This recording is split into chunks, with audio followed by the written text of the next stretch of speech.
પોરબંદર જિલ્લામાં પણ વહેલી સવારથી વરસાદી માહોલ જોવા મળી રહ્યો છે। નાગકા, ફટાણા, સોઢાણા ગામમાં વરસાદ નોંધાયો છે તો રાણાવાવ, કુતિયાણા, ગેડ પંથકમાં પણ વરસાદી માહોલ જોવા મળી રહ્યો છે। વરસાદ શરૂ થતાં ખેડૂતોમાં ખુશીનો માહોલ જોવા મળ્યો છે।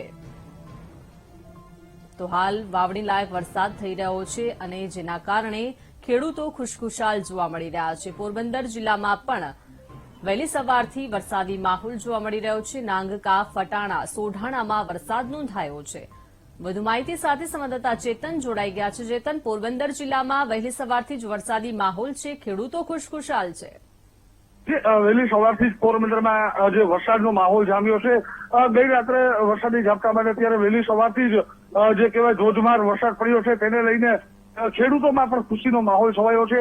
શહેરભરમાં તરબોળ પાણીથી જે વરસાદ પડ્યો છે તો આગામી દિવસોની અંદર પણ ચોમાસું સિઝન છે તે સારી જવાની પણ ખેડૂતોને આશા છે।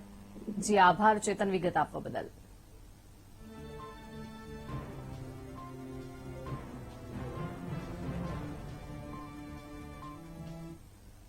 તો પોરબંદર શહેરમાં વરસાદી માહોલ સવારથી જ જોવા મળી રહ્યો છે, ત્યારે સામાન્ય વરસાદમાં શહેરના રસ્તા પર પાણી ભરાઈ ગયા છે। શહેરના મોટાભાગના વિસ્તારમાં પાણી ભરાઈ ગયા છે। સુદામા ચોક, ખાડી ભવન વિસ્તારમાં પાણી ભરાયા છે તો હોસ્પિટલ રોડ, એસવીપી રોડ પર પણ પાણી ભરાઈ ગયા છે। ફુવારા વિસ્તાર સહિતના રસ્તાઓ પાણીમાં ગરકાવ થઈ ગયા છે।